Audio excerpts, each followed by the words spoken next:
bienvenue pour ce webinaire à PIC sur comprendre l'autisme. Je suis vraiment très contente que vous ayez choisi d'y participer et particulièrement parce que je pense que sans comprendre l'autisme de l'intérieur tel qu'on va vous le présenter, la tendance est qu'on reste dans une vision relativement médicale et déficitaire de l'autisme, que du coup, on n'ait pas forcément accès à des solutions finalement simples et surtout qu'on décode des difficultés, des situations avec pas forcément les bons filtres, ce qui veut dire qu'on n'apporte pas forcément la bonne solution, ou en tout cas la solution la plus performante, et surtout, on peut aussi se retrouver dans une situation où, sans évidemment le vouloir, on ne respecte pas le fonctionnement de la personne autiste et du coup, on lui demande des choses qui sont beaucoup trop coûteuses par rapport à l'intérêt de la chose qu'on demande. Du coup, c'est vraiment une compréhension et un regard que je pense doit être de plus en plus diffusé. Et c'est pour ça que je suis vraiment très contente de pouvoir l'organiser. Et pour ce faire, j'ai invité Anne Kremer, fondatrice d'Accompagnez-nous. Donc Anne, actuellement, fait de l'accompagnement global d'enfants, d'adolescents, d'adultes autistes et de parents d'enfants et d'adolescents autistes. Elle a eu une carrière assez variée. Elle est passée par le collège comme professeure de mathématiques. Elle a travaillé dans un service d'aide à la jeunesse à Tahiti, entre autres. Et ce qui est aussi particulièrement intéressant dans l'intervention d'Anne, mis à part toute l'expérience qu'elle a pu accumuler avec l'accompagnement des familles et des personnes, c'est aussi qu'elle fait partie de ces femmes qui ont été diagnostiquées autistes à l'âge adulte. Donc, quand elle va vous parler de l'autisme de l'intérieur, bah, c'est vraiment de l'intérieur qu'elle parle. C'est-à-dire que c'est avec son expérience et aussi en prenant en compte toutes les autres expériences qu'on lui confie lors d'accompagnement de famille ou de personnes. Donc, je suis vraiment très contente. C'est à toi, Anne. Merci Alexia pour la présentation que j'aurais pas réussi à faire. Du coup, merci à d'être présent. Donc aujourd'hui, on va faire un premier webinaire sur l'autisme vu de l'intérieur. Et la première thématique qu'on a choisi de travailler, c'est le traitement de l'information différent chez les personnes autistes, parce que vous allez voir que c'est un petit peu les fondations de tout fonctionnement autistique, et que si on ne comprend pas ce traitement d'informations différentes, ben, on va avoir des difficultés pour comprendre la suite derrière. Du coup, le but vraiment du webinaire et des webinaires à venir, parce que c'est vraiment ça l'ensemble des webinaires sur le site de l'intérieur, c'est que vous puissiez comprendre ce qui se cache derrière un comportement, une difficulté, voire même un besoin d'une personne autiste.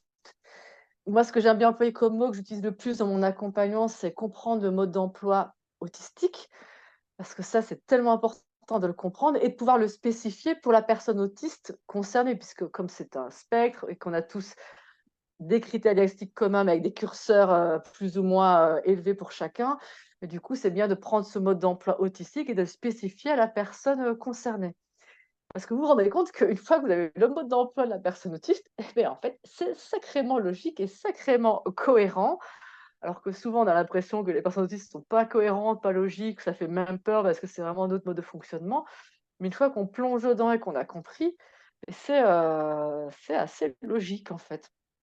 Et du coup, les autres métaphores en dessous, elles veulent tout dire la même chose, parce que comme j'ai vécu dans le Pacifique, j'aime bien dire qu'on plonge sous l'iceberg pour aller voir la partie immergée et pas regarder seulement la partie que tout le monde voit.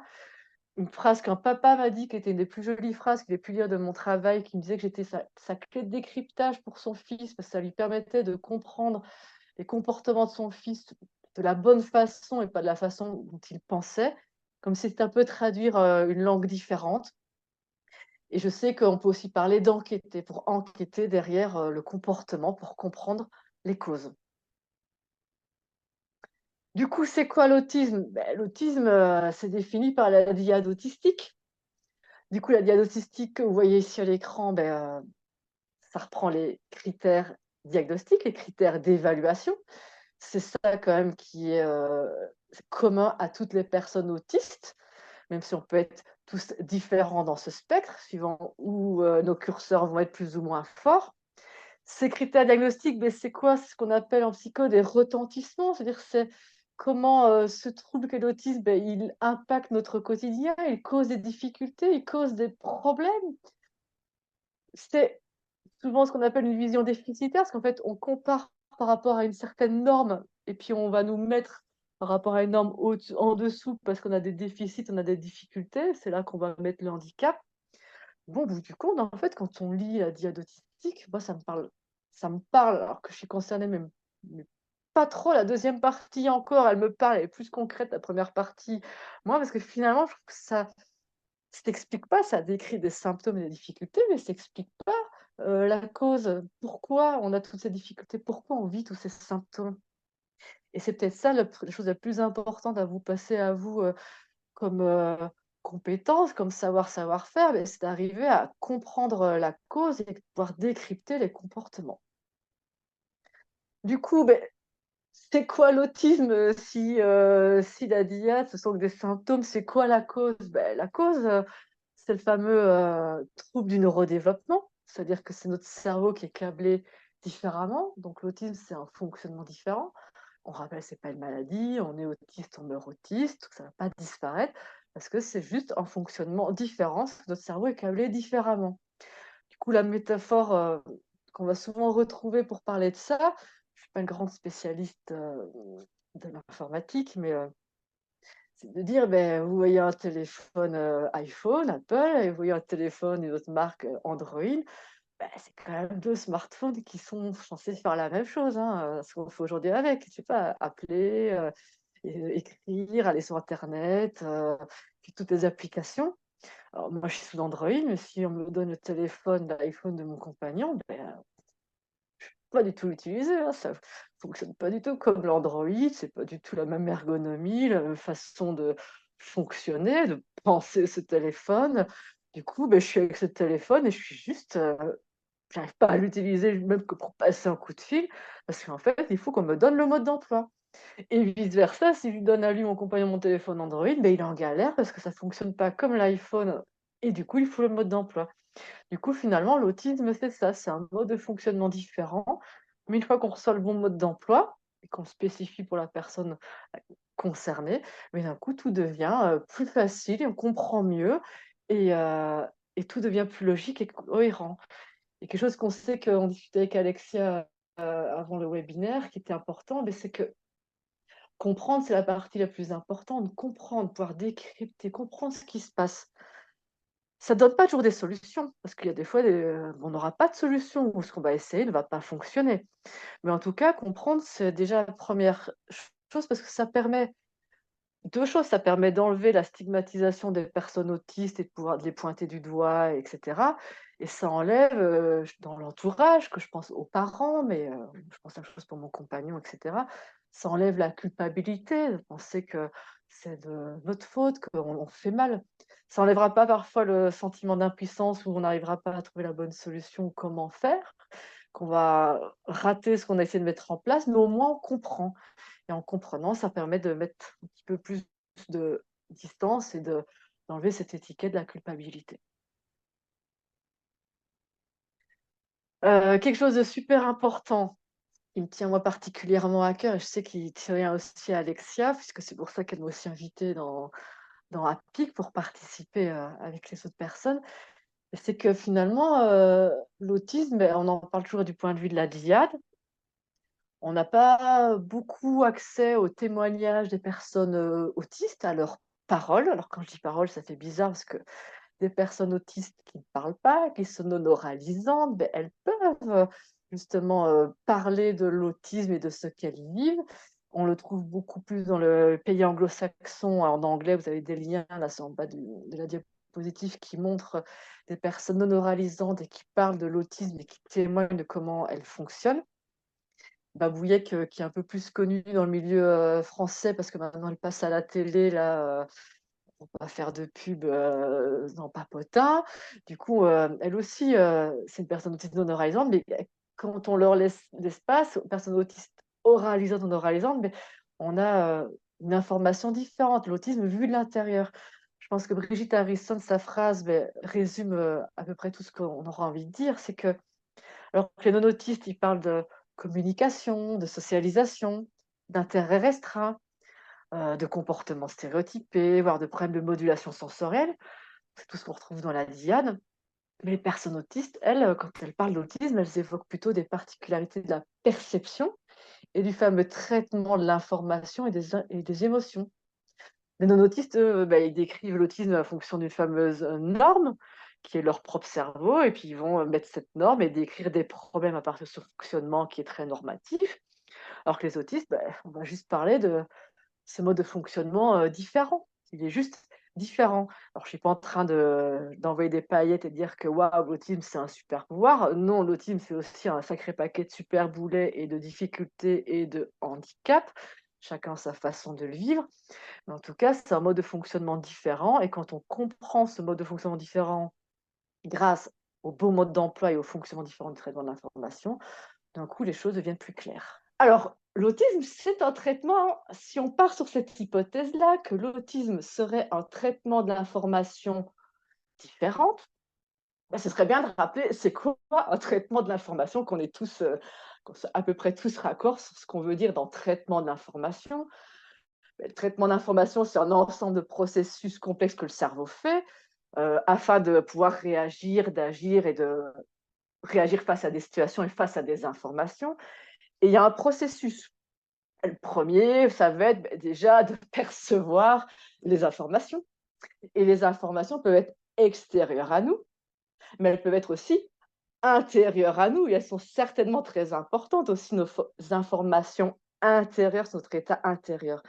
Et ces informations, externes et internes, elles sont principalement perçues par nos sens, mais pas que. En tout cas, pour les personnes autistes, c'est pas que par les sens. Ensuite, on perçoit les informations. Je vais le dire comme ça, je vais déjà expliquer après.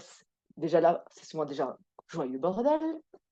Et du coup, derrière, il va falloir trier, sélectionner. C'est-à-dire que dans toutes ces infos, il va falloir sélectionner, trier celles qui sont peut-être plus importantes, et hiérarchiser celles qu'on peut laisser tomber, qui ne sont pas importantes pour la situation. Trier, sélectionner. Ce qui est déjà, on va le voir aussi pour les personnes autistes, grosse difficulté.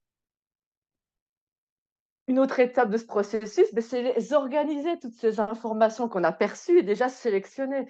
Et on les organise en fonction de nos connaissances, en fonction de nos expériences passées, en fonction de nos attentes. On va un petit peu les organiser, les catégoriser, les ranger.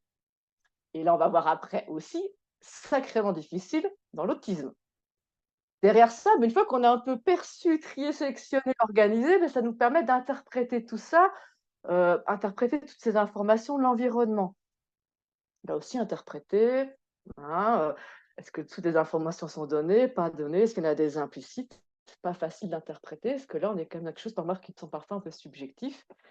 Et le 5, la dernière chose, c'est quelque chose qu'on va plus développer après, c'est d'arriver à construire, ou ce que j'appellerais faire des mises à jour de catégories qu'on a dans le cerveau, d'espaces de rangement, d'avoir des modèles. Et ça, on va voir que c'est difficile dans l'autisme. Donc voilà, le traitement de l'information, c'est pour dire qu'est-ce que ça veut dire traiter l'information. Ça fait penser à un ordinateur, mais c'est un ensemble de processus à faire. Vous allez peut-être me dire, oui, mais c'est quoi les informations, Anne, que je dis informations intérieures et extérieures? J'essaie de rassembler. Alors, j'ai beaucoup de mal de synthétiser les choses, puisque pour moi, il y a plein de choses à dire et beaucoup de détails à donner. Donc ça, ce que vous voyez sur l'écran, c'est très frustrant pour moi, parce que chaque chose mériterait 25 diapositives pour être détaillée. Donc les informations, quand même, on va essayer d'en faire 4 catégories. Les premières, ce sont les informations sensorielles. Normalement, tout le monde connaît les 5 sens qu'on a bien tous appris à l'école, sauf que ce n'était pas juste ce qu'on nous a appris à l'école, puisqu'on n'a pas 5 sens, on en a plus. Souvent maintenant, quand on lit un peu sur l'autisme et les troubles du neurodéveloppement, vous allez apprendre qu'il y a 7 sens, parce qu'on va vous rajouter la proprioception. Je ne peux pas trop développer parce que je n'ai pas le temps, mais la proprioception, on va dire que c'est la conscience de notre corps dans l'espace. Le sens vestibulaire, ça c'est en lien avec notre oreille interne, c'est le sens de l'équilibre et du mouvement. Souvent, on va voir ces 7 sens-là. Parfois, on peut entendre parler de thermoception pour le sens du chaud, du froid, la nociception pour la douleur. En fait, tout ça pour moi, et ça c'est plus dans le milieu anglo-saxon qu'on le lit, mais ça arrive quand même maintenant en France aussi, on parle de l'interoception, c'est le fameux 8e sens. Pour moi, même quand je parlerai, pas aujourd'hui, plus tard dans un autre webinaire, la sensorialité, ça me semble être le plus important de tous, puisque c'est ce sens-là qui envoie des informations à mon cerveau sur les sensations intérieures à mon corps, ce qui est le plus grand bordel à vivre au quotidien, pour être clair. Je dis beaucoup des gros mots, enfin, je suis un peu gentille sur mes gros mots là. L'interoception, c'est ressentir la faim, la soif, le chaud, le froid, la douleur, ressentir physiquement, avoir une information envoyée à mon cerveau sur une émotion, puisque ça se ressent physiquement normalement une émotion. Alors, vous voyez déjà ma thèse, je dis normalement, parce que chez moi, je ne ressens pas des masses physiquement, parce que mon interoception est un petit peu pas bonne chez moi.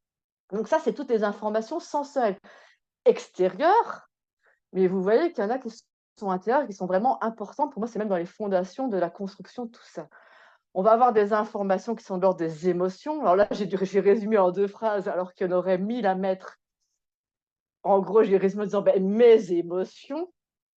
Alors là, j'ai envie de dire tout ce qui se passe dans nos émotions, les informations de nos propres émotions, et les informations concernant les émotions des autres. Et là, dès que je dis ça, moi, dans ma tête, ça fait, vous voyez, carte mentale, ça explose en tout ce qu'on aura envie de dire là-dessus. Mais je ne le dirai pas aujourd'hui, ce n'est pas le sujet du jour. Et ça fait partie des informations, les émotions, les siennes et celles des autres.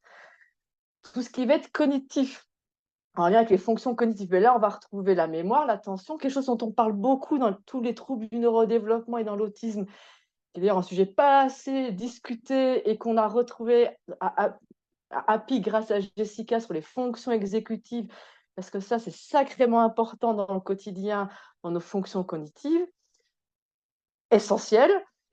Et puis dans les autres fonctions cognitives qui peuvent créer plein d'informations, il y a toute la motricité, le langage. Donc déjà ça, vous voyez, waouh, toutes ces informations, déjà, je fais waouh, il y en a vraiment beaucoup.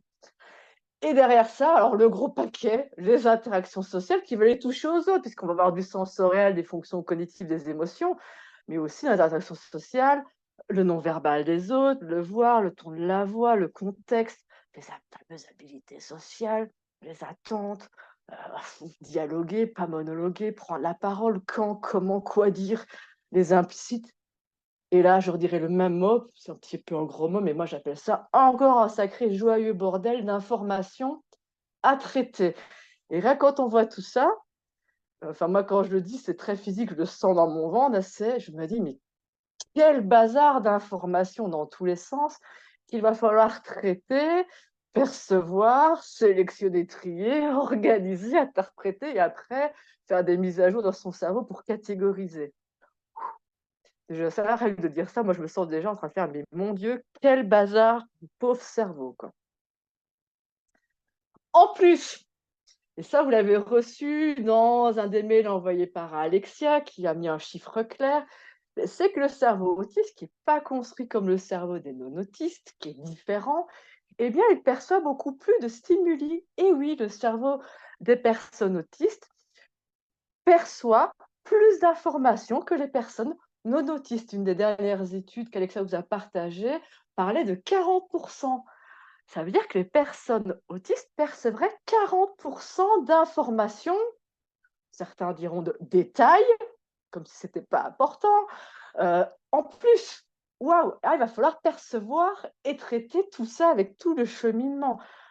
Donc, ouais, ça pourrait être un super pouvoir, toutes ces informations. Mais aussi, et j'aime bien le dire, là, vous ne l'aurez pas trop parce qu'on a ciblé avec Alexia aujourd'hui quand même. Vous n'allez pas être trop bombardé d'informations de ma part, mais parfois, quand je fais des conférences, je dois tout dire en 1 heure. Je dis au début, aux non-autistes, vous allez sentir ce que je ressens tout le temps. Vous êtes tellement bombardé d'informations que vous serez en surcharge parce qu'il y aura trop de choses que je vais vous dire en 1 heure. Mais bienvenue dans notre monde. C'est à peu près ça qu'on ressent tout le temps. Parce que le cerveau des personnes autistes perçoit beaucoup plus d'informations que les personnes non autistes. Ce qui peut être un super pouvoir, mais c'est aussi un sacré super boulet parce que ça crée beaucoup de surcharge, de trop, de bugs et de bazar dans toutes ces informations. Une petite infographie qu'on va retrouver dans le webinaire d'aujourd'hui, dans ceux à venir, parce que là j'ai effacé plein d'informations pour aller à l'essentiel, mais c'est pour vous donner une image qui est moi vraiment l'image la plus centrale de mes accompagnements. Nous avons tous un seau à l'intérieur de nous. Un seau, un vase, un verre, chacun y mettra la métaphore qu'il voudra. Grand, petit, suivant la taille de chacun. Autiste, non autiste, on est tous concernés par ce seau. Ce seau se remplit par les informations de la journée, de chaque moment. Donc les fameuses informations sensorielles, émotionnelles, cognitives et sociales. Déjà là, vous voyez où je vais en arriver, c'est qu'entre autistes et non autistes, et puis dans l'autisme, on va tous être différents, parce que sinon ce serait pas rigolo avec les petits curseurs de chacun. Forcément, il y a des informations pour les personnes autistes. On peut prendre une facile information sensorielle, un bruit. Et pour une personne non autiste, ce sera une goutte dans le seau. Puis pour une autre personne autiste, ça en sera 10 parce que c'est vraiment un bruit qui n'est pas agréable et qui est difficile à traiter. Puis pour d'autres, c'est même pas 10 gouttes, c'est paf directement d'un coup le gros tuyau, ça vous remplit le seau instantanément. Et qu'est-ce qui se passe quand il y a trop d'informations dans ce seau, donc qui viennent de ces différentes catégories? Et quand le seau est plein, il déborde. Je vous apporte rien. En période de tempête, j'ai vécu un épisode sévère la semaine passée. Les inondations, on connaît quand ça déborde. Et quand ça déborde, c'est ma métaphore pour dire, ben là, on est en crise autistique. Ce que je développerai de manière plus poussée au prochain webinaire. Et c'est ça qu'il faut comprendre, c'est que toutes ces informations rentrent dans le seau. Et quand ça déborde, ça nous emmène en crise autistique. Les deux types, shutdown, on se replie, on se fige, on ne fonctionne plus, si je résume très rapidement. Et meltdown, c'est plus à l'extérieur, on explose, on crie, on pleure, on court, on tape, on fugue, enfin, c'est plus tourné vers l'extérieur. Du coup, notre sauce remplit de toutes ces informations. Et on sait déjà que les personnes autistes en perçoivent 40% en plus, et qu'en plus, on sait qu'on va avoir des informations, notamment, on peut prendre le sensoriel comme exemple, qui seront très fortes comme information. Peut-être d'autres personnes non autistes ne vont même pas entendre ce bruit-là, percevoir cette étiquette. Si je prends des grands classiques, vous voyez, ça va être différent. Du coup, l'objectif va être de vider le seau. Donc, notre but de tout le webinaire et de ce qui est à venir, c'est-à-dire comment on diminue les informations qui rentrent pour éviter que ça déborde, et comment on fait pour vider le seau, parce qu'on ne peut pas faire qu'il n'y ait aucune information qui rentre. C'est forcément le quotidien. Alexia, tu as mis le micro, tu as quelque chose à dire? Non, non, en fait, j'attends. Ok. N'hésite pas à me couper, hein. Donc, on reviendra sur cette image, mais c'est vraiment une image, moi, c'est une métaphore voilà, qui me parle beaucoup et qui va tout le temps réfléchir à qu'est-ce qui a rempli le seau et comment on fait pour le vider, parce que ça va être ça vraiment la zone d'action qu'on va avoir en prévention des crises, diminuer les informations qui rentrent et surtout vider au fur et à mesure le seau. Oui, ce que je voulais dire, c'était parce que pour moi, si vous devez retenir une chose, c'est ça. C'est qu'il y a beaucoup d'informations qui rentrent, plus que chez une personne non autiste, qu'il y a beaucoup d'informations qui sont stockées dans le seau, que le seau se vide plus lentement, parce que Anne va vous expliquer qu'il y a une espèce d'embouteillage, parce qu'il y a comme il n'y a pas une bonne priorisation des données qui rentrent, bah forcément tout s'accumule. Donc il y a une espèce d'embouteillage à l'intérieur du seau.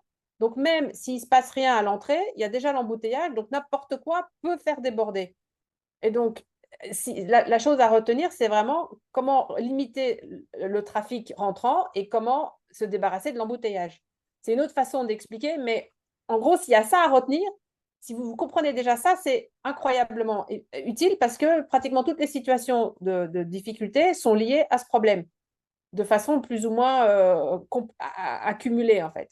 Donc voilà. C'est ce que je voulais dire. Oui, là, pour l'instant, c'est comme en mode conférence, j'explique des choses un peu théoriques sans les rendre concrètes.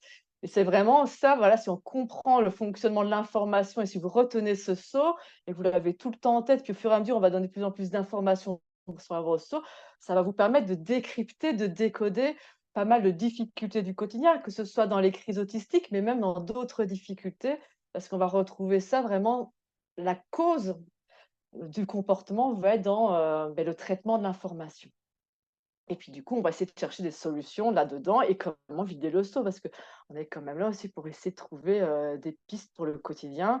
Ce que je disais à Alexia avant que tout le monde se connecte, j'avais bien compris que l'objectif, c'est que en tant que parent, ou je veux dire en tant que personne concernée par l'autisme, ou en tant qu'une personne de l'entourage, que je peux penser moi aussi à mon compagnon, c'est important dans votre quotidien, dans l'entourage, mais de savoir par rapport au temps, à l'énergie investie, à ces difficultés, mais d'être plus efficace, ou parfois, même si on n'arrive pas à être efficace, qu'on n'arrive pas à agir ou à éviter des problèmes, au moins de les comprendre. Parce que si on les comprend, ça enlève au moins un grand poids de culpabilité. On doit accepter parfois son impuissance, qu'on ne sait pas comment agir.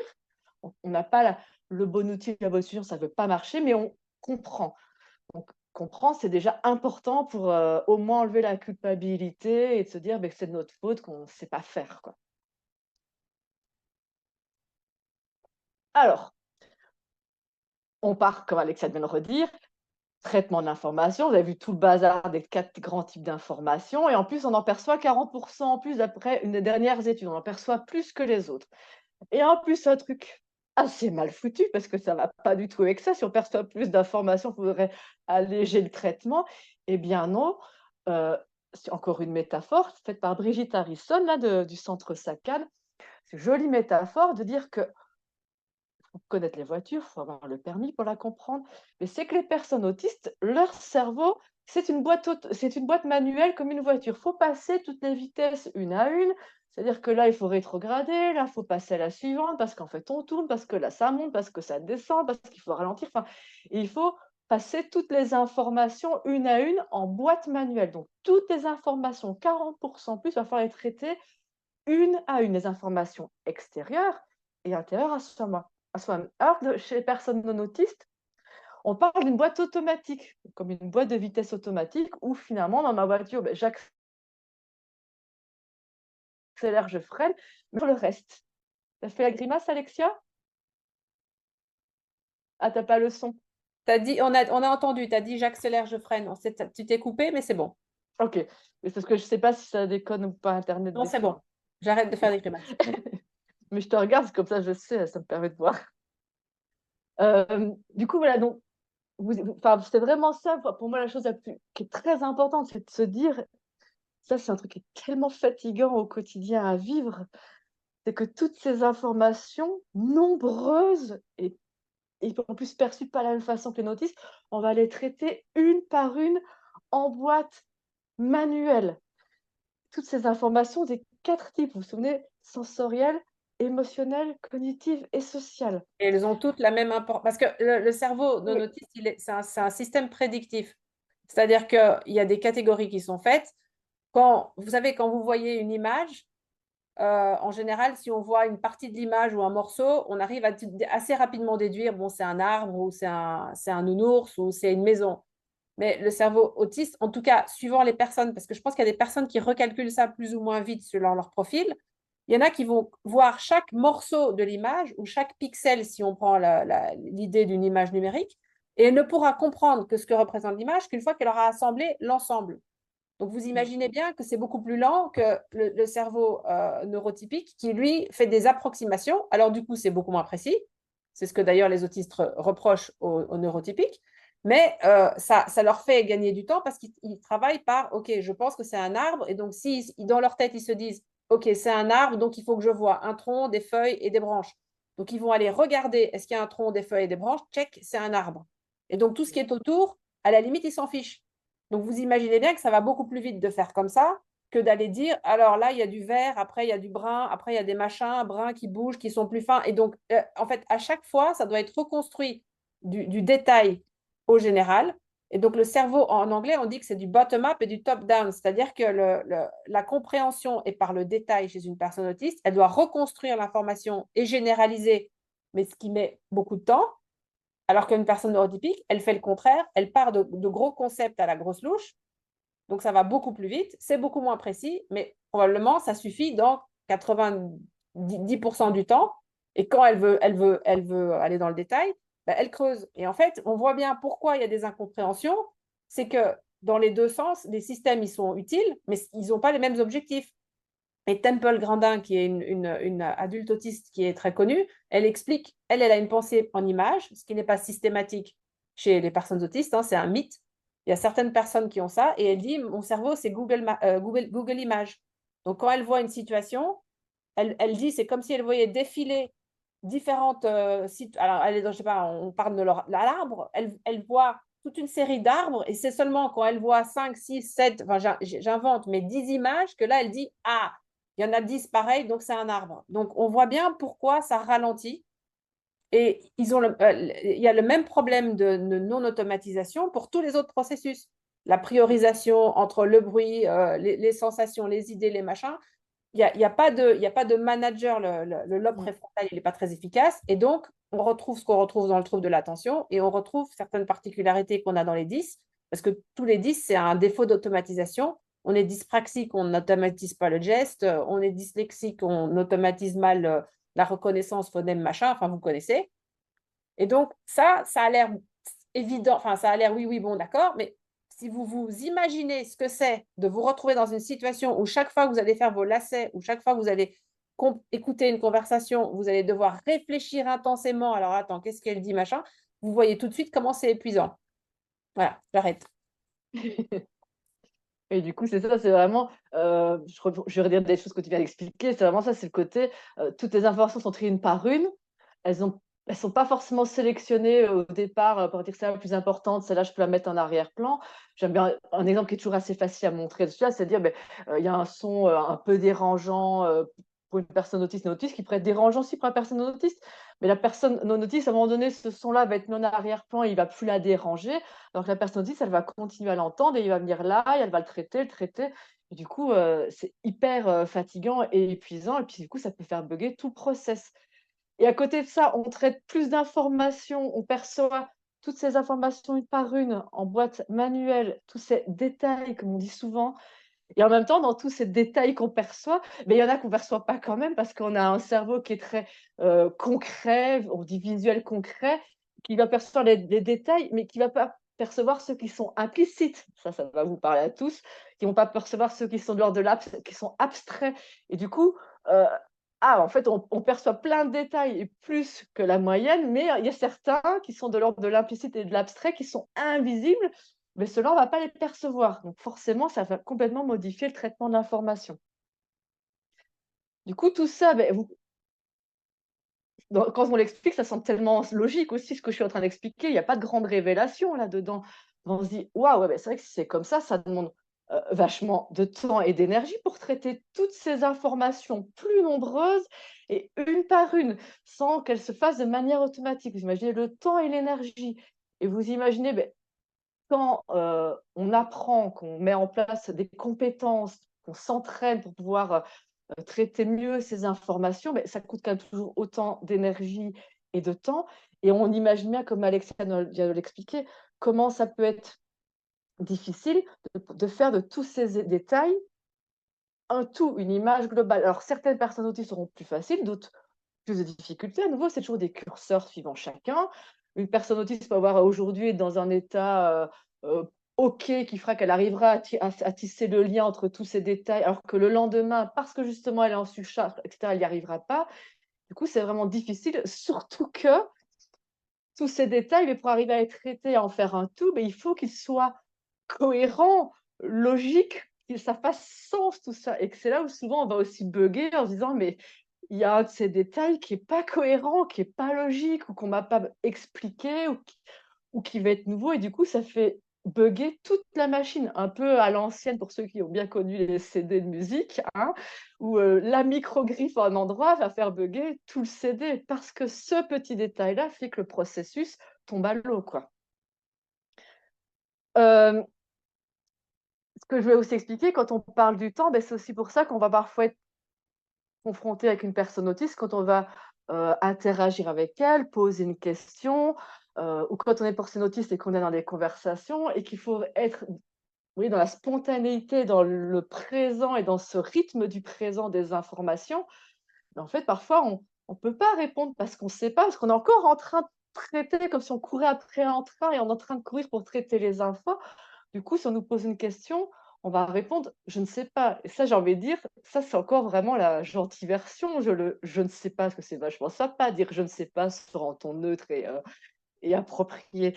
Parce que parfois, quand on n'est pas capable de le dire: «Je ne sais pas» et donc ça va partir en: «Je suis figé, je peux plus parler» ou «Je te réponds bien, je me sens menacé, je suis irritable et agacé» ou et pour ça que j'ai indiqué: «Je ne sais pas», mais ça, j'ai envie de dire, c'est vraiment dans le monde rêvé où je suis capable de répondre: «Je ne sais pas» sur un bon ton, parce que c'est pas toujours le cas.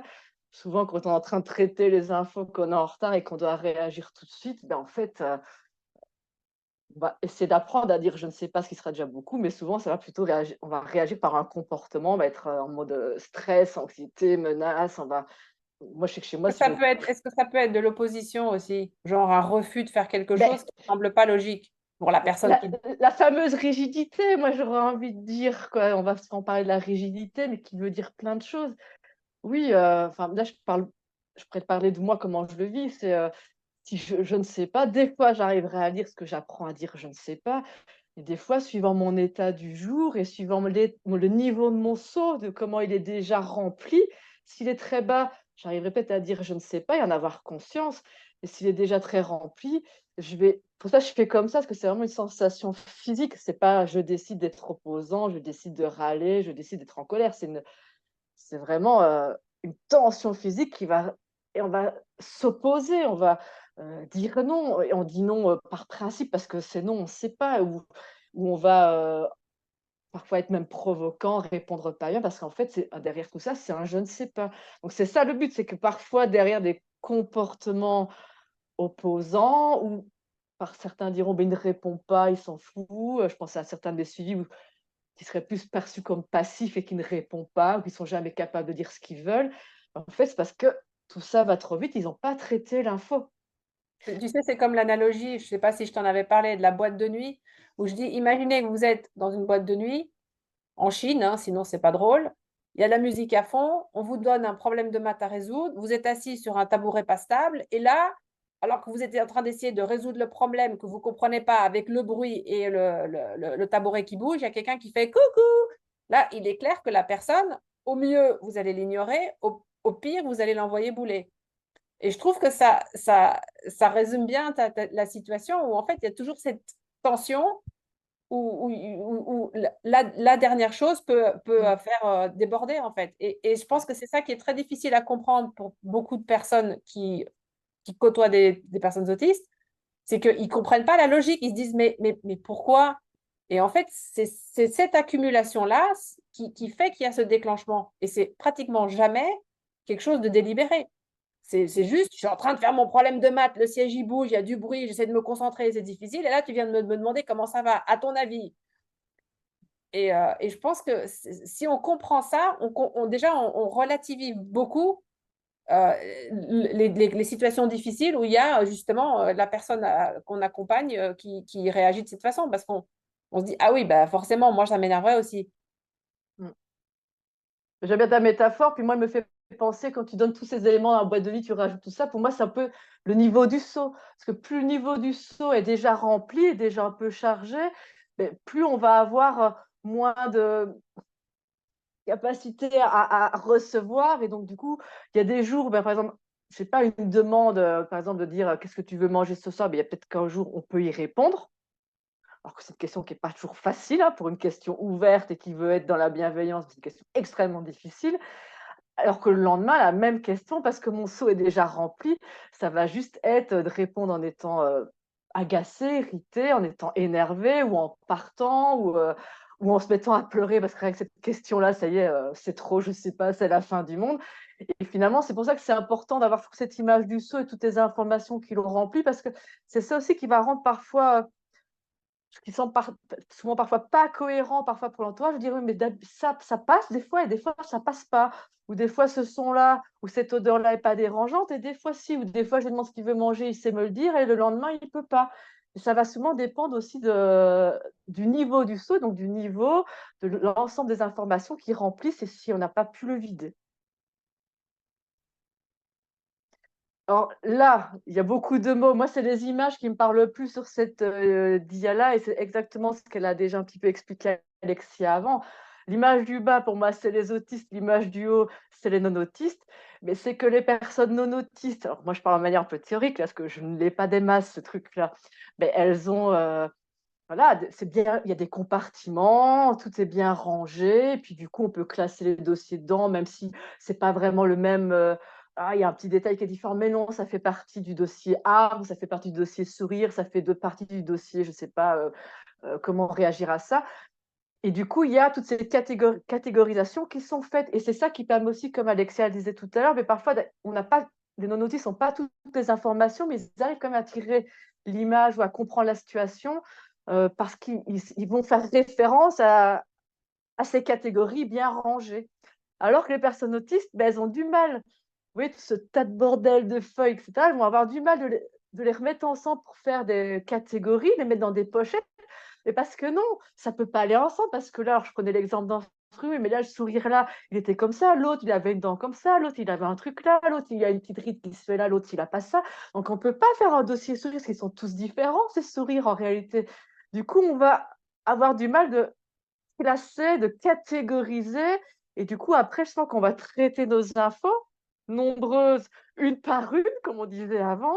On va avoir du mal, du coup, de se référer à des catégories parce qu'en fait, on a beaucoup de mal parce qu'on code, on en...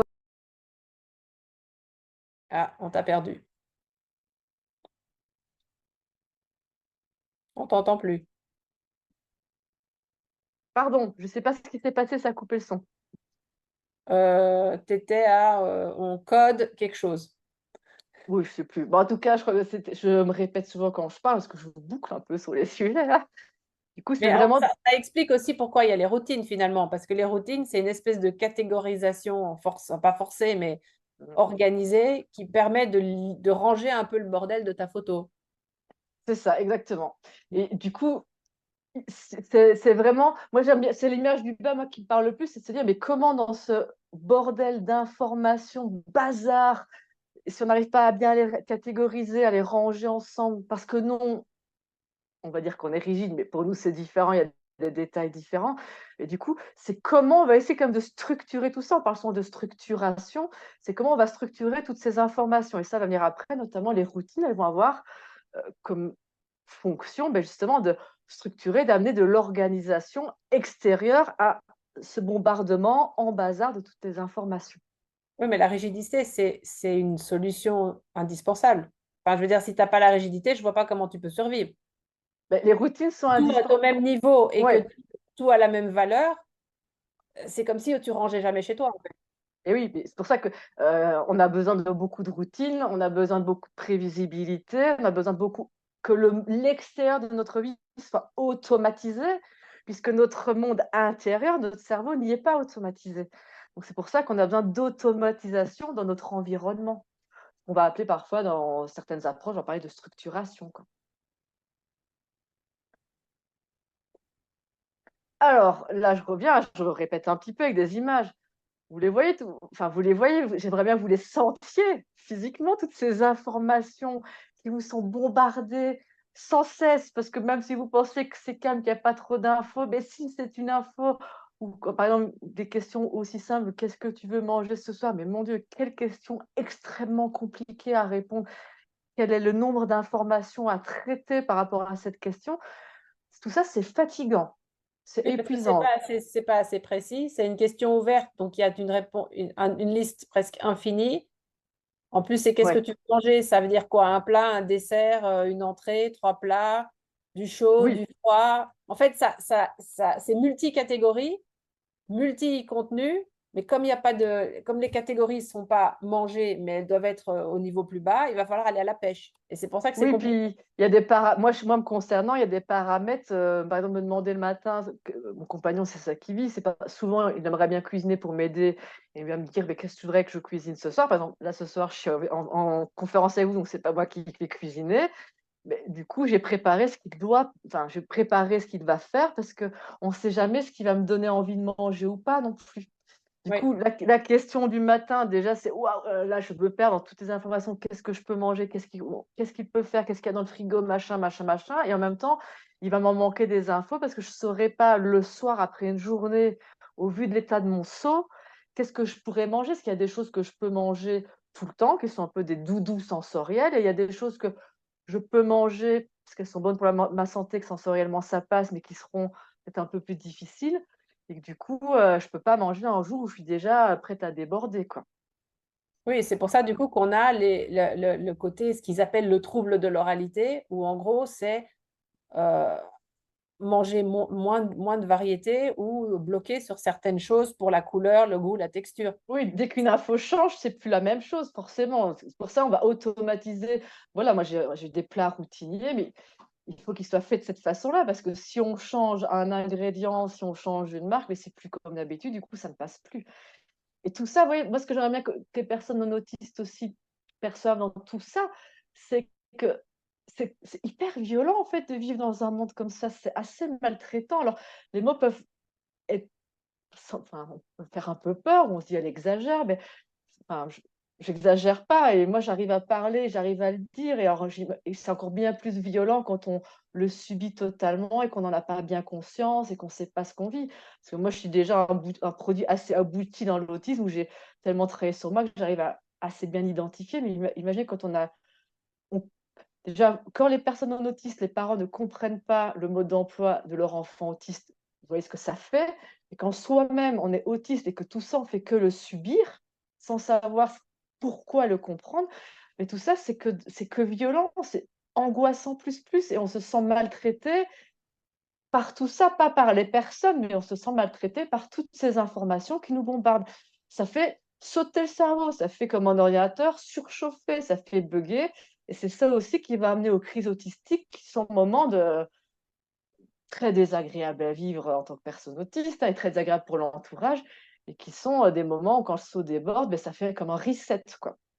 Mais c'est aussi pour ça, du coup, que moi, ce que je comprends de ce que tu dis, c'est que les personnes qui sont autour de la personne autiste, elles ont un vrai rôle à jouer parce qu'elles peuvent aider à la construction du manuel. Mm. Puisque C'est ça, vu qu'on exactement. construire le manuel tout seul, c'est compliqué parce que c'est pareil, c'est abstrait, c'est regarder les choses de façon méta, avec des catégories et donc pas rentrer dans le détail. Et donc, une personne qui a un fonctionnement inverse, bah, elle peut être intéressante parce qu'elle peut dire, OK, j'ai fait cette catégorie, tu vas m'aider à remplir. Mm. Donc, je pense que on sous-estime aussi la valeur que ça Mm. peut avoir de dire à la personne avec qu'on accompagne ou qui est notre enfant ou autre, de dire, OK, on va trouver ensemble ton mode d'emploi, on va faire des essais-erreurs, parce que c'est obligatoire de Mm. passer par. Mais au fur et à mesure, on va construire le mode d'emploi et on va Ouais. savoir ce qui marche pas.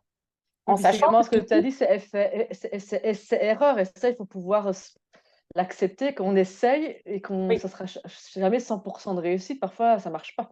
mais c'est une démarche scientifique Mm. et c'est une démarche scientifique de d'essai-erreur, mais aussi je crois que c'est Jessica qui disait ça la dernière fois, que c'est pas parce que ça marche pas un jour que ça marche pas. Parce qu'il y a Mm. des fois, c'est juste pas le bon jour. Oui. Mais ça veut aussi dire que viser euh, la norme neurotypique pour un enfant autiste, ce qui est quand même, ce qui est recommandé encore, ou en tout cas préconisé ou suggéré ou fortement suggéré, on voit vite que c'est pas forcément le truc le plus Mm. efficace parce qu'il va falloir choisir ce qui est utile dans la norme neurotypique d'aider à atteindre le mieux possible, mais peut-être qu'il va falloir faire des choix en disant, ben, on s'en fout. Sur les stéréotypies, par exemple, dans les pays anglo-saxons, c'est beaucoup moins, enfin, on travaille plus sur les stéréotypies, sauf si elles sont dangereuses ou totalement, enfin, on peut mettre la Ou personne dans inadéquate, par exemple, inadéquate aussi. Mm. socialement. Mm. Mais ils ont compris bien longtemps avant, ce qui n'est pas difficile, euh, ça, et ça revient toujours à cette idée de dire les personnes neurotypiques, elles ont un vrai rôle à jouer d'avocat et d'espèce de coach ou de traducteur, un peu comme ces 3 PO. Oui, puis comme tu dis, Et- pour le mode d'emploi, c'est l'œil externe. Parce que moi, je sais que moi, me concernant, il a fallu que mon compagnon il me fasse remarquer mes écolalis, parce que j'avais l'impression que j'en faisais pas, ou qu'il me fasse justement remarquer certaines stéréotypies que j'avais, parce que forcément, quand je les fais, je m'en rends pas compte. Et il a fallu qu'il me fasse remarquer. Alors forcément, il faut les faire remarquer, il faut les questionner au bon moment, la bonne façon, parce que sinon on va se rigidifier. Et il ne faut pas aller faire ça quand le seau est déjà rempli, que du coup, ben, on ne peut pas entendre, on ne peut pas accepter, on va se braquer. Donc, ça se passe à certains moments, mais c'est pour ça que c'est vraiment pour moi une co-construction dans les deux sens, quoi. Et si je reviens sur les informations, mais c'est ça, on est vraiment sur toutes ces informations qu'il faut traiter, qu'il suffit qu'une information soit pas concrète, pas précise, qu'elle soit pas logique ou qu'elle soit pas connue, elle fait bugger tout le traitement. Paf, mais du coup on bug et on peut terminer en crise. C'est là où on comprend directement ben, la nouveauté, le changement. Ben, on crée un automatisme externe dans le traitement de l'information dans les routines, et puis un jour, on change, ah ben alors du coup, paf, et puis c'est plus automatique, on a changé, donc on peut plus se référer à ça, et donc, ah, puis il faut retraiter, et là, du coup, on va parler de rigidité, de crise, on a des mots parfois un peu négatifs pour dire ça, mais c'est vraiment, on sent notre intégrité, on se sent menacé, on se sent pas bien. Je trouve que la plus jolie métaphore qu'un adolescent m'a faite, à une époque, c'était il y a 1 an ou 2, quand il travaillait avec une ergothérapeute en plus que moi, l'ergothérapeute travaillait avec lui pour la mise en place d'ordinateurs pour l'école, des choses pareilles, et ça n'allait pas du tout l'accompagnement avec elle, il se braquait, enfin, il était rigide, opposant, tout ça, et il m'a fait cette métaphore, c'est incroyable ce qu'il m'avait dit ce jour-là. Il me dit: «Oui, mais c'est comme si elle essayait de changer des choses dans mon cerveau, de mettre des nouveaux logiciels dans mon cerveau et de les modifier, et moi, mon antivirus, il dit: "Alerte, menace", et il veut pas tout ça». Et c'est vraiment ça pour moi, quand je parle de la rigidité, pour moi, c'est vraiment ça, c'est l'antivirus qui se met en alerte, menace, menace pour moi, menace de changement, menace qu'on veut me demander d'être flexible ou de faire une mise à jour dans mon fonctionnement. Hop, il y a une menace et du coup, je me rigidifie. C'est un virus, et du coup, c'est pas, il faut pouvoir dire oui, mais ça demande un peu de temps et de travail. J'avance, hein, parce que mon timer me dit plus beaucoup de temps, hein. Après, il y a des choses très là, c'est assez répétitif, hein, et les images le disent. Beh, vous voyez bien dans le traitement de l'information, en termes de communication, comment ça peut être compliqué. Moi, j'adore cette image-là. Tu me demandes à moi: «Beh, Anne, coupe les carottes». Beh, j'ai coupé les carottes, donc qu'il y ait 3 carottes dans, le frigo ou qu'il y ait un sac de 25 kilos, beh, c'est couper les carottes, c'est les carottes. Du coup, le cerveau, il traite l'information de manière, là, comme c'est dit, il n'a pas compris l'implicite. J'aime bien une autre image que des parents m'ont donnée il y a 2 semaines en rendez-vous, c'était, ils ne comprenaient pas quand ils disent à leur, enfant autiste, «Viens faire tes devoirs à table», il vient s'asseoir, mais il vient pas avec son cartable et il vient pas avec ce qu'il faut. Oui, mais il a traité l'information comme elle était, «Viens faire les devoirs», et il vient, et quand il répond: «Mais tu me l'as pas dit», c'est pas de l'opposition, c'est juste que lui, il a traité les informations du message et il n'a pas là perçu les détails de l'implicite qu'il y avait derrière. Moi, ce que je reviens, c'est ce que tu disais tout à l'heure, Alexia, hein, c'est l'image en bas, c'est qu'on peut travailler tout ça, on peut acquérir des compétences pour traiter, toutes ces informations, on peut mettre en place la structuration.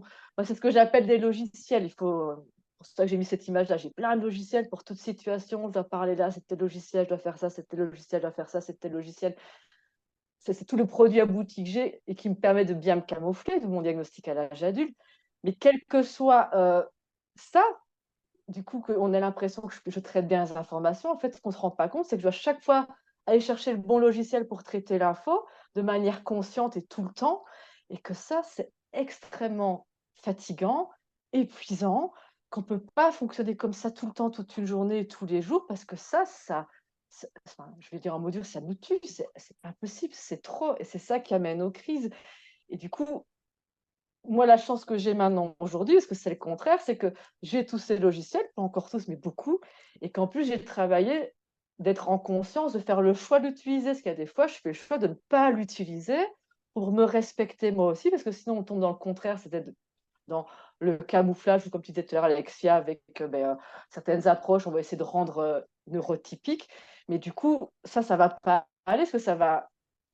Enfin, là, je le mets à l'intérieur. Moi, je vois ça, c'est comme de la rouille qui vient me rouiller à l'intérieur, mais un jour, je m'effondre parce que ça touche à mon système de structure intérieure autistique, quoi. Et tout ça, toutes ces compétences, tous ces logiciels, ils posent toujours cette question difficile dans l'autisme, la généralisation des apprentissages, parce qu'on apprend quelque chose.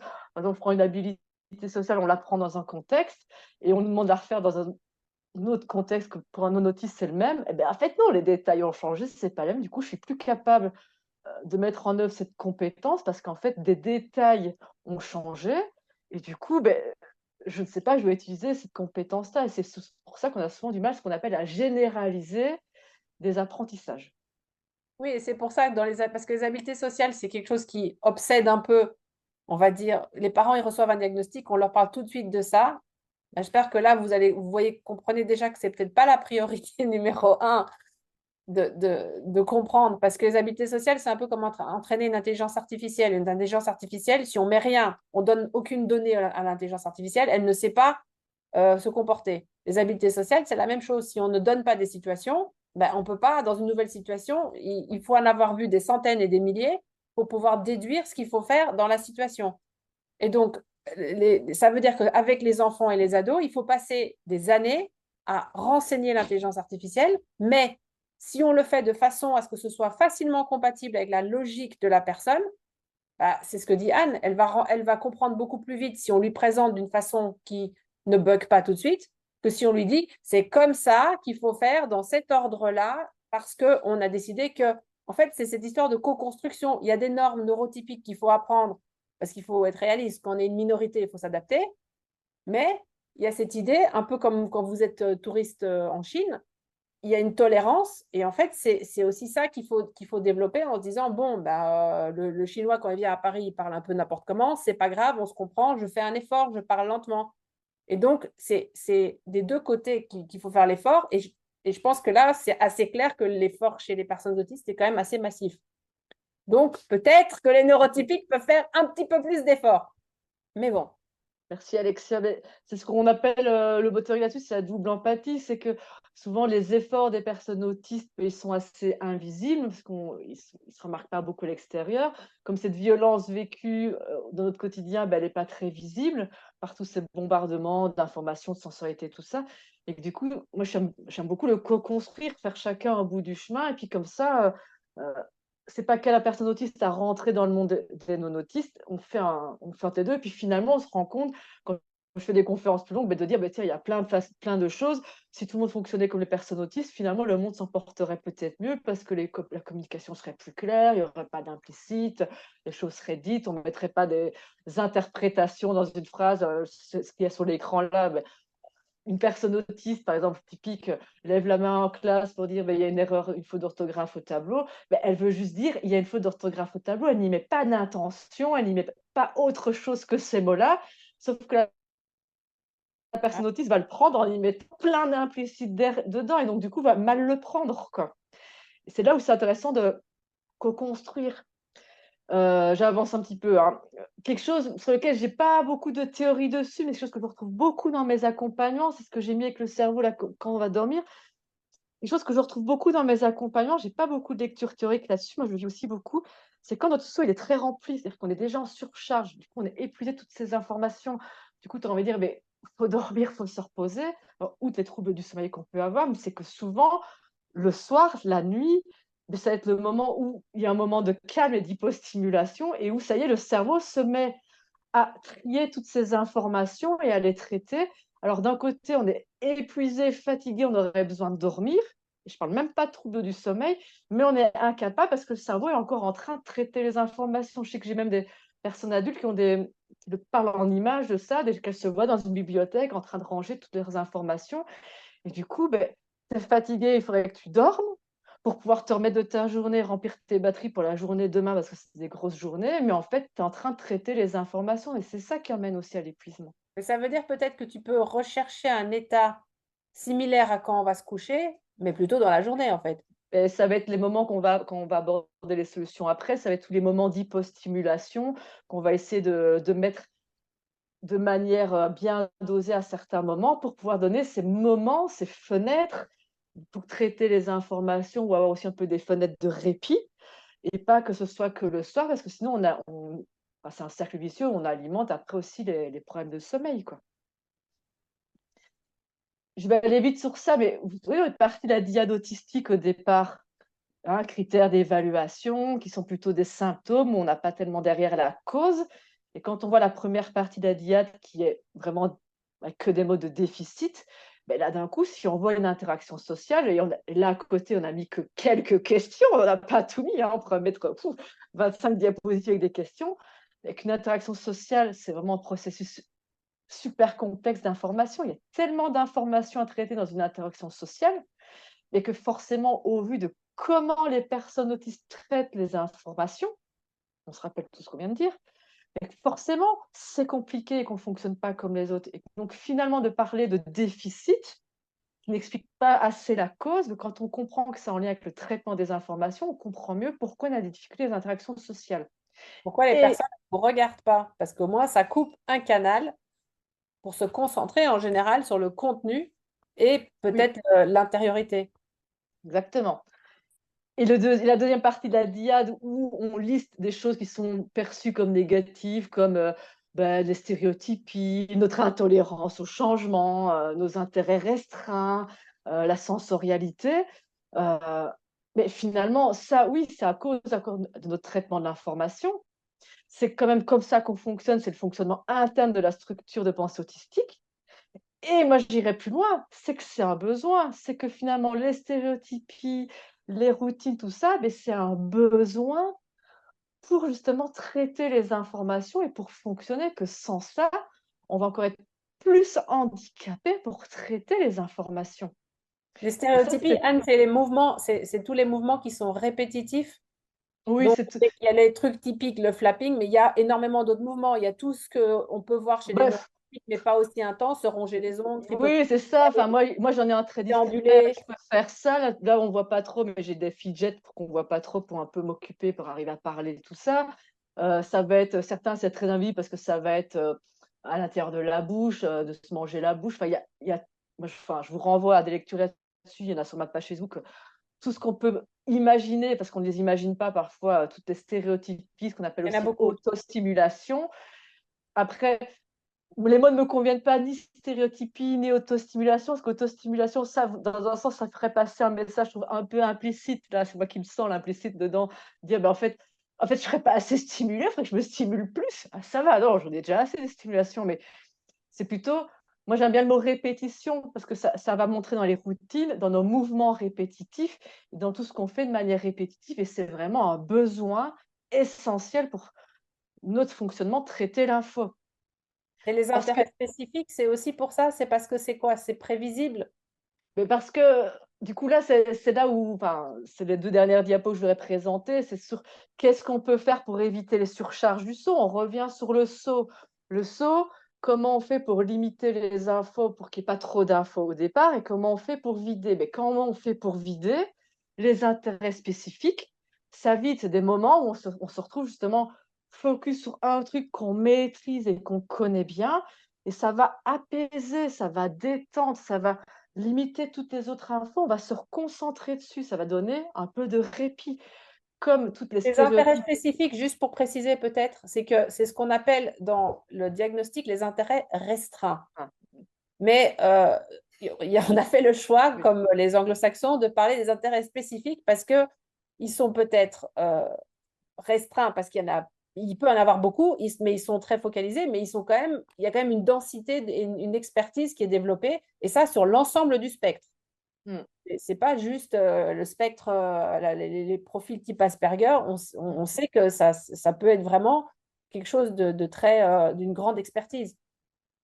Oui, puis moi j'aime bien spécifique parce que dans restreint, ça renvoie au mythe des passions, qui seraient vraiment très spéciales, et cetera, enfin très bizarres. Alors qu'on voit bien, dans l'autisme dit plus au féminin, donc plus internalisé, avec plus de camouflage, avec certains de ces intérêts spécifiques sont plus passe-partout, et finalement, sont moins, «Waouh, c'est trop bizarre ce truc-là, quoi». Mais à nouveau, les intérêts spécifiques, ils vont avoir comme fonction de vider le seau. Du coup, là, c'est vraiment tout ça. Donc si vous reprenez le seau, on veut limiter les informations. Comment on fait pour doser le nombre d'informations qui rentrent, pour pas déjà remplir le seau direct? Et comment on fait pour le vider au fur et à mesure? Mais comment on fait pour limiter toutes ces infos à traiter de manière manuelle, et qui sont nombreuses? Beh, c'est là on a besoin de prévisibilité, de routine, et ce que j'aime bien, je vais dire, d'automatisme externe. Donc c'est là où on a besoin de guidance, de structuration extérieure, de visuels qui montrent le séquentiel. C'est d'amener de l'automatisme, mais par nous-mêmes, par nos rituels, notre fameuse rigidité, tout ça aussi, mais aussi pour les personnes autour, les parents, les personnes qui accompagnent, et cetera. Mais en structurant à côté, ou ce qu'on aime bien faire, des séquentiels, par exemple pour s'habiller, et cetera, et ça va amener un peu plus, vous voyez, de moins d'informations à traiter, parce qu'on peut se référencer à ça, et on part pas à nous à devoir trouver toutes ces informations, aller les chercher alors qu'on n'a pas de catégorie. Les moments d'hypostimulation, beh, je pense que vous le sentez en vous là, quand on est bombardé non-stop de toutes ces infos, hein, des Dans la moments boîte de de nuit, ouais, la boîte de nuit, des moments de répit. Alors, je suis pas en train de dire l'hypostimulation, c'est dans le silence absolu, sans bouger, sans rien faire. C'est chacun sa façon d'être en hypostimulation. En tout cas, c'est de diminuer le nombre d'informations à traiter, que ce soit par le sensoriel, que ce soit aussi par le cognitif, la mémoire, l'attention, je dois mettre en œuvre mes fonctions cognitives. Donc, c'est trouver ces moments-là. Et là, c'est à nouveau mode d'emploi de chacun, spécifique à chaque personne autiste. Quels sont les moments qui créent cette bulle d'hypostimulation? Ma façon d'être dans des moments d'hypostimulation ne sera pas la même qu'une autre personne. Moi, j'aime bien pour certains adolescents, ben, leur moment d'hypostimulation, c'est dans les écrans. Et ce n'est pas juste une addiction aux écrans, c'est que quand ils sont sur les écrans, c'est des moments d'hypostimulation. Moi, les miens seront plus en train de travailler dans mon jardin et dans la nature. Le besoin de silence, vous le voyez aussi là d'un coup. Vous êtes en train de poser une question, la personne va traiter les informations, encore en train de traiter les informations sans seul environnement et la question qu'on pose. Et si on continue de bombarder d'informations, de questions, qu'on ne laisse pas des grands moments de silence, et là j'ai envie de dire dans la bouche, hein, de se taire aussi, et du coup on n'a pas le temps d'être traité, on est en train d'être traité, on me remplit encore le souhait des questions suivantes parce que j'ai pas eu le temps de répondre et parce que j'ai dit je ne sais pas. On a besoin de temps, les personnes autistes, et moi je pratique beaucoup dans les accompagnements, je veux dire, mais tu peux revenir vers moi par email après, ou me renvoyer des questions, parce qu'il va falloir le temps de cogiter, de traiter l'info, de rassembler tous ces détails pour en faire un tout.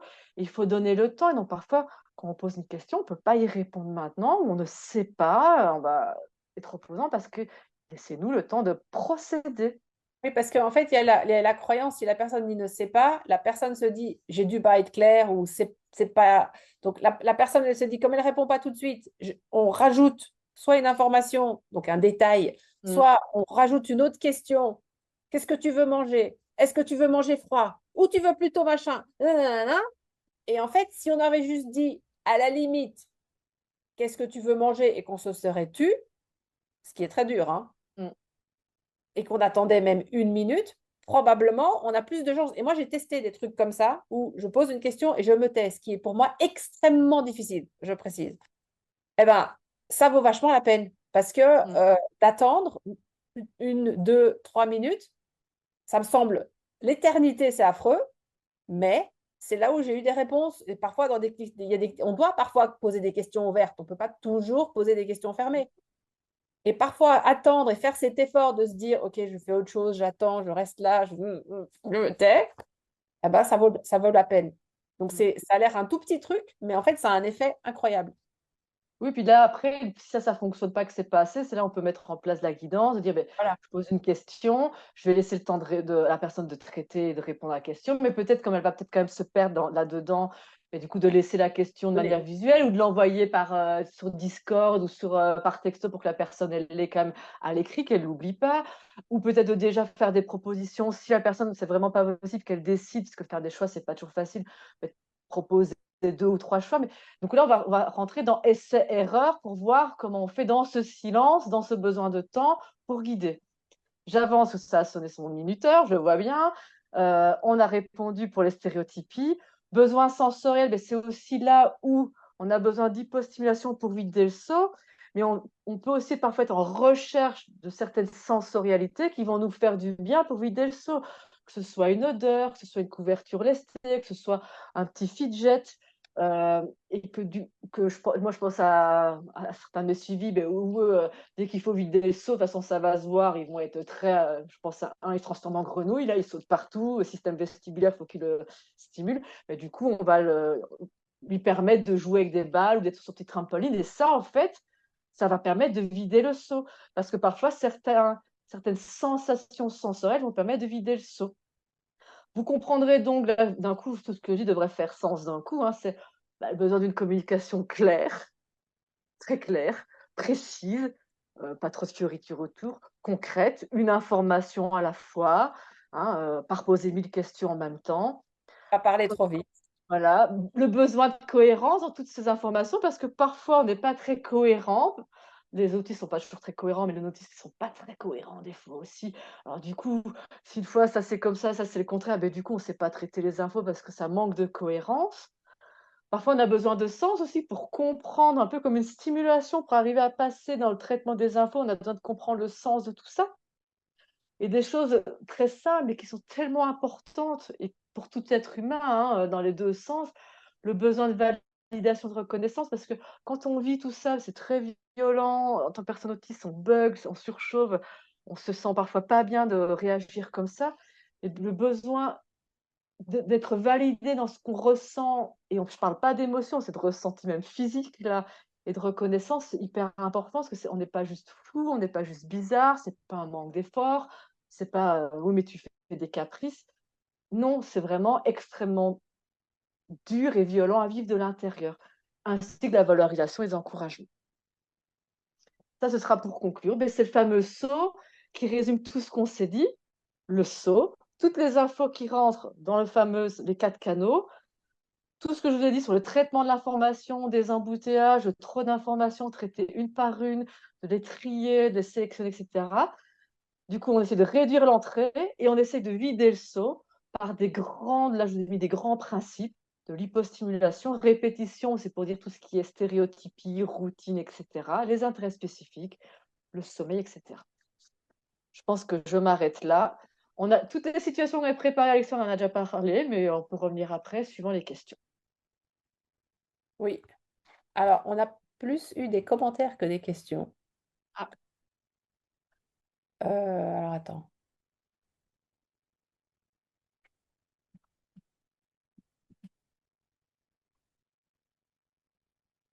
Oui, alors là, il y a des métaphores pour le joyeux bordel, c'est le centre de tri postal. Oui, parce qu'il y en a OK. pas mal. Et encore, ça m'a l'air relativement organisé, hein, parce qu'on peut imaginer qu'ils ne perdent pas les trucs.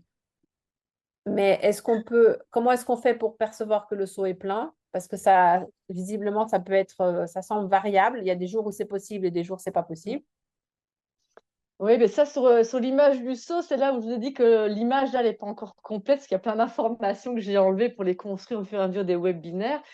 Si vous voyez, il y a une petite zone rouge là au-dessus qui est hachurée, et c'est pour justement essayer, et c'est tout un travail avec la personne concernée, son entourage, d'arriver à percevoir les signaux que j'appelle avant-coureurs.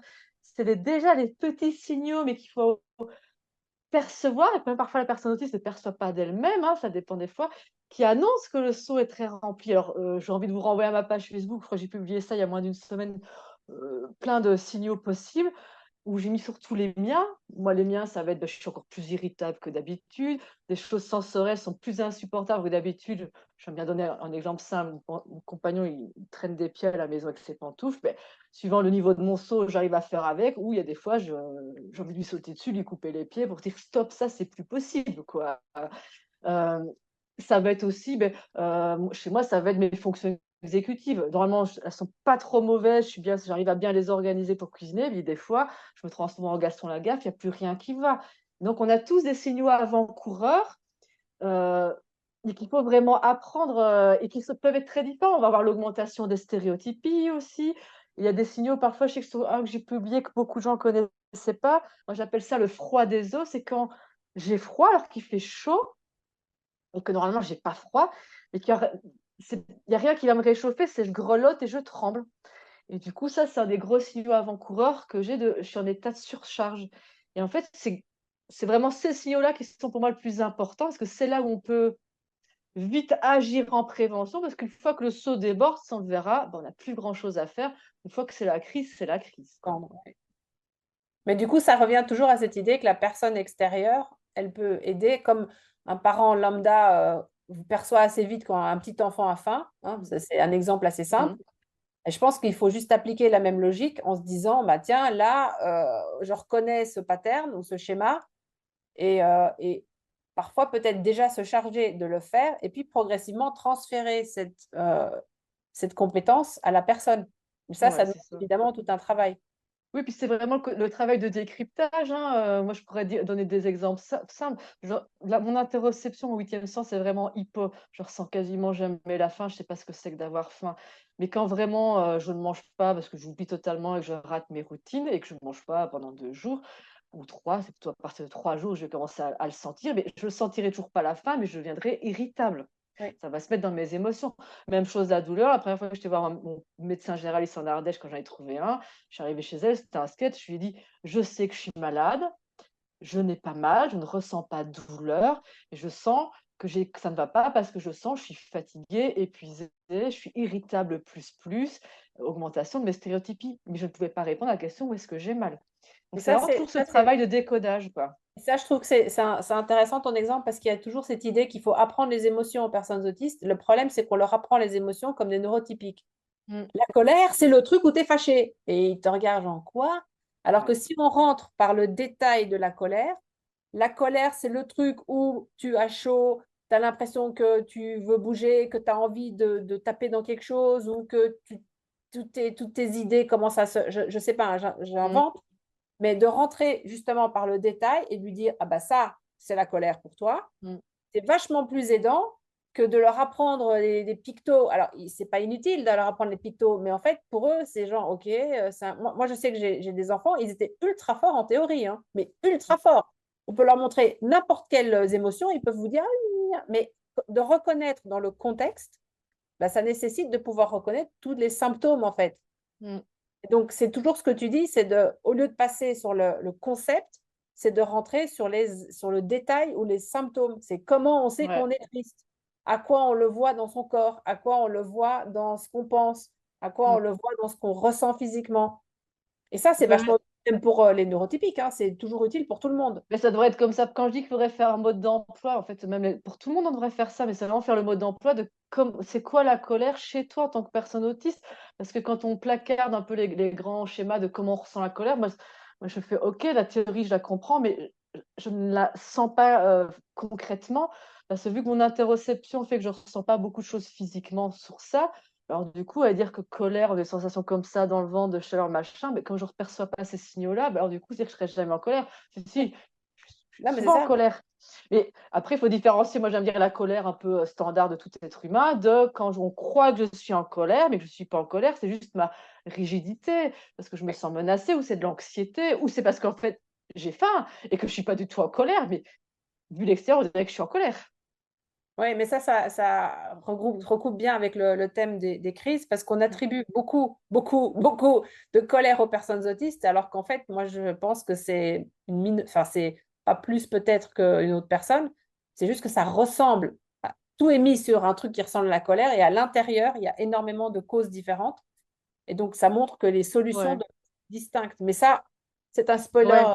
Mais ça, c'est pour la prochaine fois, parce que moi, colère, c'est vraiment un truc que je détricote avec toute personne, avec les parents ou avec les personnes autistes concernées, parce que sinon, elles pensent qu'elles sont colériques, alors que c'est pas le cas. C'est ça. Et je pense que c'est un préjugé qu'il faut déconstruire progressivement, comme les personnes autistes sont violentes ou les personnes autistes font tapent. Mais en fait, c'est pareil. C'est pas taper pour faire mal, c'est parce que il y a plus la fonction exécutive, elle est hors ligne quand le stress monte. Et donc, ça part avec un truc non Mm. verbal. D'ailleurs, ça rejoint quelqu'un qui disait la guidance verbale est personnellement très compliquée parce qu'il arrive souvent que sans prise de notes, l'information est simplement effacée. Donc, le Ouais. canal verbal est Mm. totalement inefficace, ce qui est le canal préféré des personnes neurotypiques. Mm. On voit déjà comment ça cause des problèmes. Mm. Et la dernière question qu'on a, c'est comment se remet-on de l'effondrement autistique difficile de vider le seau? Ça, c'est aussi un peu pour la prochaine fois. Oui, puis là, Mais il il y a faut. peut-être deux, trois pistes comme Puis ça. là, mais non, après dans le mot, là, j'ai envie de. J'arriverai pas à bien répondre à la question, parce que euh, là, la question qu'on m'allait poser, moi, ça me donne la sensation qu'on pose plus une question sur le burn-out autistique, ou quand c'est vraiment durable et qu'on est dans l'épuisement et que Aussi. C'est l'impression que j'ai aussi. et pour moi, du coup, il faut vraiment différencier ben, la crise autistique, les deux types shutdown, meltdown, du burn-out autistique qui est encore différent et qu'on peut différencier de la dépression, Oui. etc., et de comment on s'en remet. Et aussi, ben, dans crise autistique, je ne mets pas les moments où on semble faire une colère et que ce n'est pas une colère, mais qu'on est rigide parce qu'en fait, il faut changer, c'est encore autre chose. Donc, ce sera le prochain webinaire, c'est vraiment différencier tout ça pour pas tout mettre dans le même sac, toujours pour apprendre à décrypter et comprendre les différents, enfin, ce qui se passe derrière ces comportements, quoi. Voilà. J'ai plus d'autres questions. Ça va? Ah si, un autre sujet, le burn-out autistique. Oui, oui, mais il y a beaucoup de sujets, vous inquiétez pas, on n'a pas de problème pour trouver des sujets. Mais on est Mais, content d'avoir des idées. mais de toute façon, enfin, c'est ce que j'ai dit tout au début. Enfin, sur la première page, si vous avez vu le détail, j'ai mis web binaire 1. C'est parce qu'on va construire un ensemble de web binaires dans le sens qu'on se dit le mieux comme pour construire une maison. Donc, le traitement de l'information, de mon point de vue, et Alexia, c'était le sien aussi, donc c'était très chouette. On dit le traitement de l'information, c'est les fondations. Et après, on va construire toutes les choses par-dessus. Mais si on n'a pas compris comment fonctionne le traitement de l'information chez une personne autiste, on rate beaucoup de choses pour comprendre comment les autres, la sensorialité, les interactions sociales, pourquoi on fait des crises, et on a besoin de comprendre ça pour construire le reste, quoi. J'espère que j'ai été claire. C'est toujours un exercice difficile, hein, mais que j'aime, hein. Bah, écoute, j'ai pas eu des questions, je comprends rien. Donc, après, peut-être le traitement de l'information est ralenti par la densité, mais moi, j'ai trouvé ça très clair. Peut-on recevoir les invitations au prochain webinaire? Oui. D'ailleurs, peux-tu nous montrer le prochain Ah! Oui, je t'ai pas mise, Merci attends, Christelle. hop, la voilà. Donc, ça, c'est juste, c'est la séquence promotion. Euh, le 28 novembre, c'est un mardi. On va refaire un webinaire avec Anne donc, au sujet des crises autistiques, donc les meltdowns et les shutdowns, en construisant sur ça. Après, on n'est pas obligé d'avoir vu le premier épisode pour comprendre le Mmh. deuxième épisode. Mais je pense que c'est aussi la thématique qu'on a choisi de traiter chez APIC en octobre et en novembre. En octobre, on a fait, alors juste pour rappeler, APIC, c'est une plateforme qui vise à accompagner les familles d'enfants neuroatypiques avec soit de, des vidéos, de l'e-learning, quelque chose où les gens font à leur rythme, mais on a aussi des ateliers qui sont pratico-pratiques avec un éducateur spécialisé qui s'appelle Romain, où on a abordé en septembre comment développer l'autonomie. Donc, en général, il va faire une première partie où il explique un outil qui était l'analyse de tâches dans ce cas précis. Et la deuxième partie, les personnes essayent de tester ce qu'il a présenté et reviennent avec des questions. Et donc, c'est vraiment du pratico-pratique, comme si vous y alliez demander, comme une consultation, si vous voulez, sauf que ça se fait en groupe. En octobre, on a parlé de ce qu'on appelle les comportements défis, qui inclut en partie les crises. Et on va continuer sur le mois de novembre à traiter cette thématique-là parce qu'on pense que c'est la face cachée un peu de l'autisme. Les parents en souffrent énormément, les enfants aussi, évidemment. Mais les parents, il y en a beaucoup qui n'ont pas d'aide, qui n'osent pas demander de l'aide parce qu'ils ont honte, ils se disent que c'est eux qui font mal. Et donc, on voulait vraiment mettre ça au cœur de notre thématique jusqu'à la fin de l'année. Et en décembre, on va aussi, je vais vous préparer des ressources pour traverser la période des fêtes, qui est toujours un peu épique aussi, pour toutes les raisons qu'on vient de dire, plus beaucoup de pression sociale. Et pour ça, il y a deux façons de faire. Donc, il y a apprendre à son rythme en assistant à des webinaires comme ça ou à Peak Coaching qui permet d'avoir une aide plus rapprochée. Il y a aussi Jessica Savé-Pédébos qui est notre neuropsychologue qui fait des interventions et qui intervient aussi sur le groupe Happy Coaching avec si quelqu'un pose une question, on essaye de décortiquer, etc. Les comportements défis semblent intéressants. Peut-on voir le replay? Oui, le replay des comportements défis, la théorie, c'est dans APIC e-learning et la partie coaching, on la réserve aux gens qui font le coaching aussi parce qu'ils partagent des situations à eux. Donc, on essaye de garder ça dans le groupe plus restreint. Et je ne sais, j'ai vu quelque chose d'autre. Est-il possible de recevoir le PowerPoint? Oui, le PowerPoint, il va être mis en PDF et il sera envoyé, avec peut-être même encore. Oui, J'ai un document là que je trouve très intéressant qui compare pour plein de points les autistes et les non-autistes là. Du coup, on pourra le rejoindre aussi. oui. Alors, en général, nous, ce qu'on fait pour un webinaire, je peux. Attends, si je partage l'écran, pouf, pouf. Où est-ce que je l'ai mis? Attends, est-ce que je dois arrêter mon partage? Non, c'est bon, je l'ai pris. Ça va? Comme c'est moi le chef, il m'écoute. D'accord, ok. Donc, on a une apicothèque qui est une bibliothèque. Là, par exemple, c'est un replay que ferait Romain, qui est l'éducateur. Vous avez le replay. Il y a souvent les ressources qui est partagée pendant où Romain, il utilise la PowerPoint, mais il a fait des choses spécifiques. On en fait souvent des résumés aussi. Là, on va faire un résumé de ton intervention. C'est pas moi qui le fais, c'est l'intelligence artificielle. Je relis. Et on met aussi toutes les ressources qui sont connexes. En fait, vous avez une espèce de fiche. Donc là, il y aura une fiche avec le replay, les ressources qu'Anne recommande, des ressources connexes qui sont liées avec ce dont on a traité, de manière à ce que on ne vous ait pas toujours à chercher les informations partout parce qu'on sait que on a autre chose à faire et que le temps est très précieux. Donc voilà, c'était J'ai envie de dire, vous la voyez partie comment on est tous bien raccord, promotion parce que là, explication. tu viens de montrer sur l'écran les guidances verbales sont à éviter, quoi. C'était ce que Romain conseillait. Et du coup, ça fait vraiment toujours, on est toujours très liés sur tout ça et cohérent. C'est intéressant d'être Oui, cohérent oui. entre nous. Et la guidance verbale, il y a sur la chaîne de Romain, sur Instagram, il y a aussi le même contenu, mais je crois je l'ai aussi partagé sur la page d'Apic.